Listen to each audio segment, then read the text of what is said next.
Hey everybody, Jason Burmis here, and I gotta tell you, I am no fan of Cecil Rhodes, and most people don't even really know who Cecil Rhodes is in history.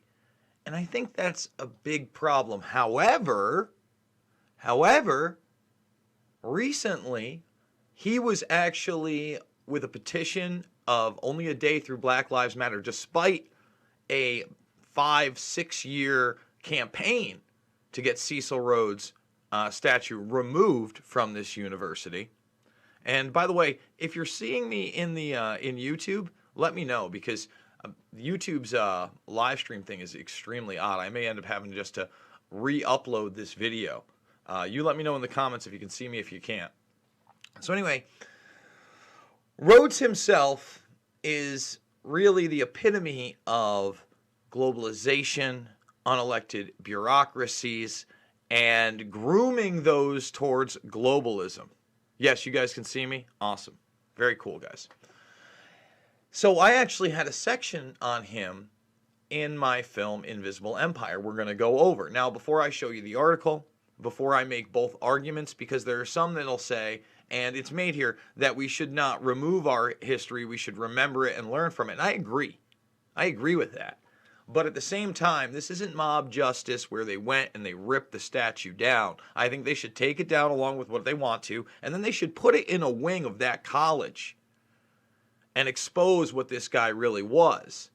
You know, they're pointing to his imperialism in South Africa, his oppression of the native people there, you know, his outright racism. Yeah, that's a thing. But what people don't understand is he also wielded his power in order to consolidate power, okay, on behalf of the predator class. So we're going to get to that. We're going to watch some Invisible Empire, explain roundtable groups. I want to let everybody know to thumbs this video up, subscribe, share. Remember, we're fully demonetized on this platform. No super chats, no real interactions, heavily suppressed, obviously, and we're deemed harmful content without any specifics given and any recourse other than to reapply. So again, make sure you're subscribed, you're sharing. Let's get to it. They vote within 24 hours, right? And there were some major protests out there. This is the statue in question. There are actually a couple other monuments out there that they want taken down, and they should. And they should. And they had a vast amount of people out there. And this is what a protest looks like, by the way. No one's looting. No one's defacing. All right? They're getting their message heard. Now, whether you agree with that message or not is almost a moot point. They're doing it the right way. And Cecil Rhodes is not a good guy. Now, I wish that it would be more pointed out that even the Rhodes Scholarship, of course, is a vehicle of globalism today. People like Pete Bootlicker 2020. Oh, I'm going to drop out just when it's convenient for Biden. Weird. In a coordinated effort. That's the kind of residence you have. Now, here's where they're talking about the Cecil Rhodes and King Edward Street plaque. They want that down as well. But they're not tearing it down. So I really do believe, again, the right way to do it. If you see here, again, the campaigns started in 2015, the Rhodes Must Fall campaign, okay? And they've been lobbying for this for a while, and they've seized the moment, all right? And I'm all about it. All right. But at the same time, I don't like the racial divide, of course, that Black Lives Matter brings, because let's be honest. Let's say it again, guys. It's not just black lives that the systems of Cecil Rhodes erected are oppressing. They are oppressing people of all races, creeds, colors, genders, you name it. We're going to show you that right now. So thumbs the video up. Here we go. Here's my section on Invisible Empire, where we discuss roundtable groups, Cecil Rhodes in particular, and especially the Council on Foreign Relations. But what are these organizations? Who founded them? And what are the stated goals of each? Before we begin with the Council on Foreign Relations, let's delve further into history to understand roundtable groups and their origins. Its roots go way, way back in history.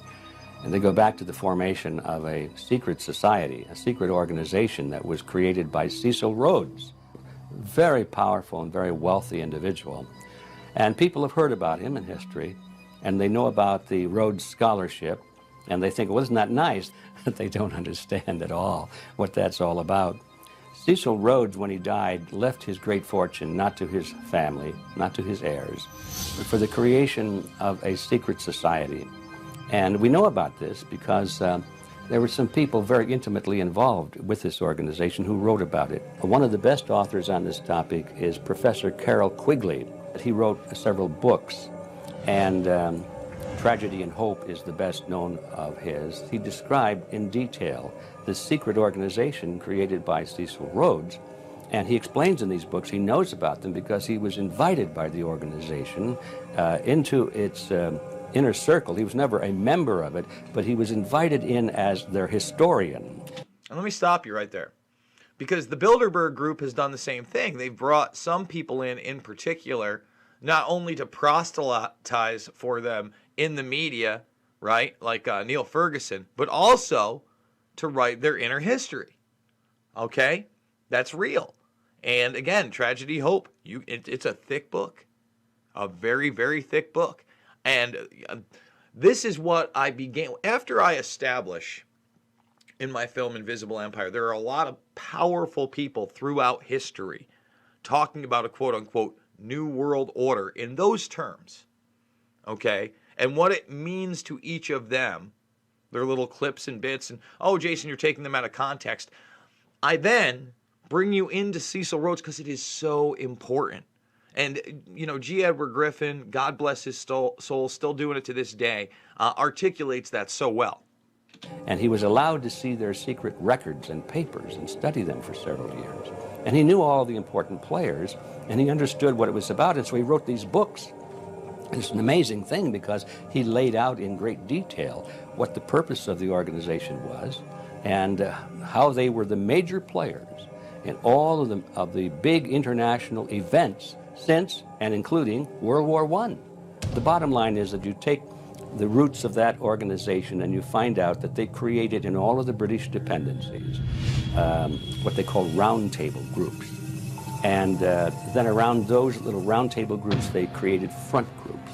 And the purpose of these front groups and roundtable groups was to penetrate into the governments of all of these different countries, to penetrate into the media centers, to penetrate into the educational systems. In other words, to penetrate into the social fabric, the power centers of society, and literally take them over from the inside without anybody being aware that they were controlling influence. After World War I, the International League of Nations arose as a precursor to the United Nations in 1919, under what seemed to be the vision of President Woodrow Wilson and his 14 points. The League of Nations was the first attempt at the New World Order, the first attempt at a global government based on the model of collectivism. And it was the brainchild of the elitists, the ancestors of the very people who are still working on this project. They're collectivists, the very wealthy people.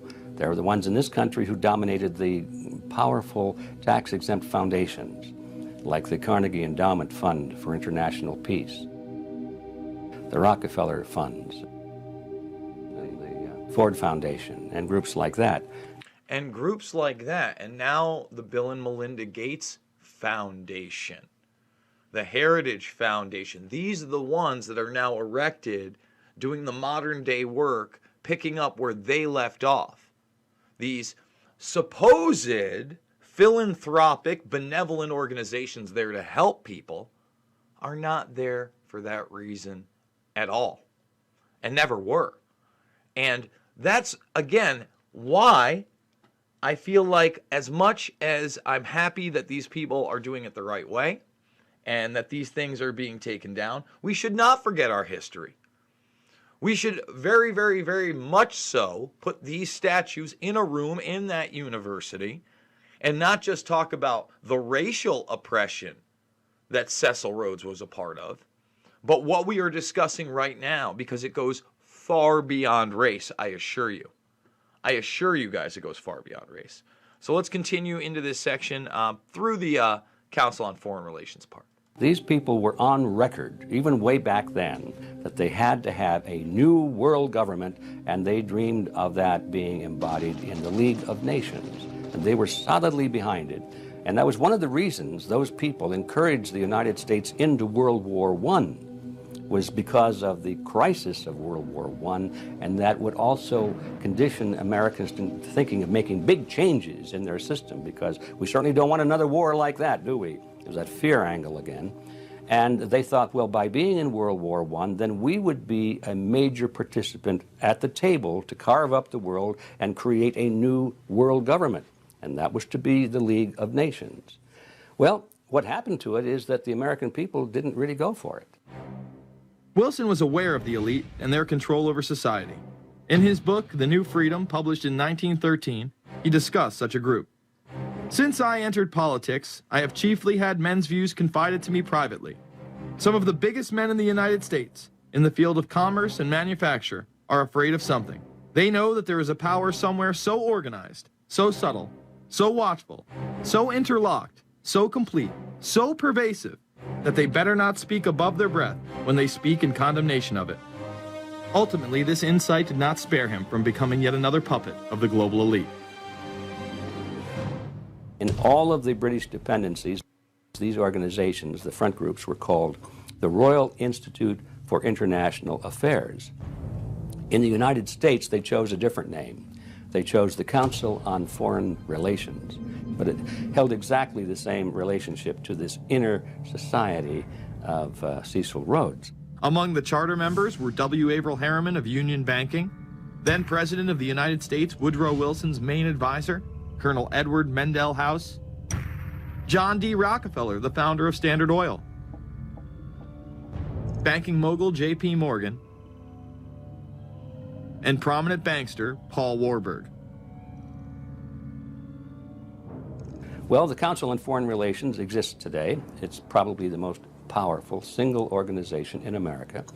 Many observers, including myself, believe that it is the hidden government of the United States. These people are not elected to office, and most Americans don't even know who they are. But they are holding all of the important positions in society. There are only about 4,000 of them in the United States, but I don't care what organization you want to look at, whether it's government, or whether it's the universities, or the large media centers, or whatever it is. You look at the people at the tops of those organizations, the owners, the managers, the CEOs, the board of directors, and I'm going to say probably 80 to 90% of the great power centers of America are dominated by just those 4,000 people who are members of the Council on Foreign Relations. Throughout its history, it would contain extremely influential and powerful individuals in finance, business, media, and politics. Former presidents of the United States include Richard Nixon, Gerald Ford, Jimmy Carter, and William Jefferson Clinton.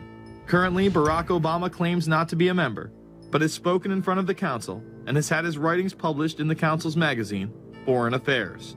It's been reported that you and your wife are in the globalist CFR, which is a Council on Foreign Relations. I'd like to know if that is true. Well, first of all, I'm not the Council on Foreign Relations. I don't know if I'm a official member. I've spoken there before. It basically is just a forum where a bunch of people talk about foreign policy, and so there's nothing. There's no official membership. I don't have a card or, a special handshake or anything like that. Now, why is that important? It's important because the avowed purpose of the Council on Foreign Relations is to create a new world order, a global government based on the model of collectivism. And that includes the elimination of the United States as a sovereign nation. That's why it's important. The people running this country are determined to destroy it. The Council was heavily criticized during the 1980s for being an organization hell-bent on destroying national sovereignty in favor of a world government. So many of its members hid their association with the organization. Dick Cheney had this to say in response to a question by David Rockefeller, who became the CFR's youngest director in 1949 and was chairman of the board from 1970 to 1985. He remains an honorary chairman to this day. It's good to be back at the Council on Foreign Relations. As Pete mentioned, I've been a member for a long time and was actually a director for some period of time. I never mentioned that when I was campaigning for re-election back home in Wyoming. Now, you are the president of the Council on Foreign Relations, all right? Yes, sir. You guys toy with countries of the world like toys, don't you?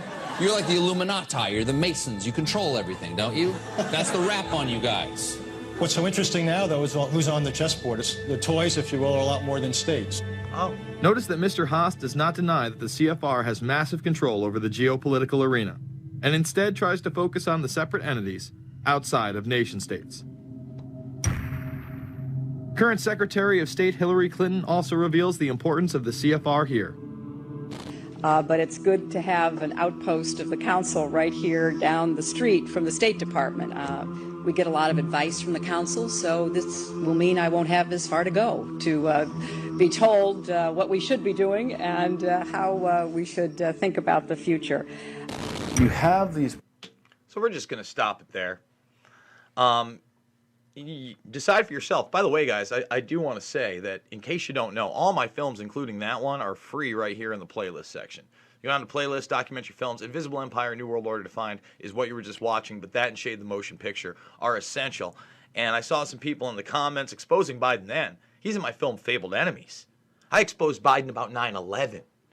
All right? Like almost 15 years ago I was talking about Biden, if not before. That's where we're at, guys.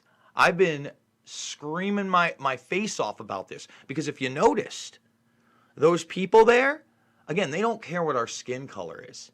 And once again, kudos to these people, especially the ones that were in the Rhodes Must Fall campaign for almost half a decade, 5+ years to get this done.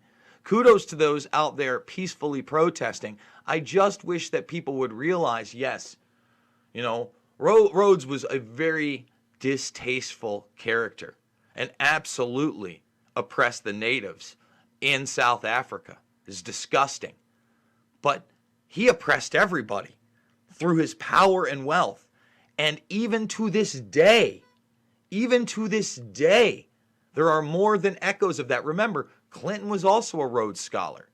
Kerry, a Rhodes Scholar. This is a vehicle of globalism. That's why I put that in the thumbnail. So guys, I've been doing it a long time. I give away all my work for free. Thumbs this video up, subscribe, share. Remember, I'm fully demonetized here. So $5, $10, $15, big donors, it means the world to me. You know, that's how we're doing it live, and we're going to be doing it live on the road. Still trying to decide whether I want to go to the Chaz or not. Maybe like we'll have like a Friday night, like hour-long broadcast, and we'll take votes on the Chaz. And if we can raise enough money, we'll go there first before we take the trip around the country to find all that freedom I've been hearing about. So guys, once again, thank you for watching. Make sure you're thumbing it up, you're subscribing, you're sharing. All the documentary films are there. Check me out over on Rockfin as well. All right, we're doing a lot of great things over there. And I just want to say, it's not about left or right. It's not about black or white. It is about right and wrong. And it is about not only exposing the oppressors of yesteryear, but their influence and power even today through generational nepotism, and then beyond that, predator ideology. Love you guys. See you on the flip.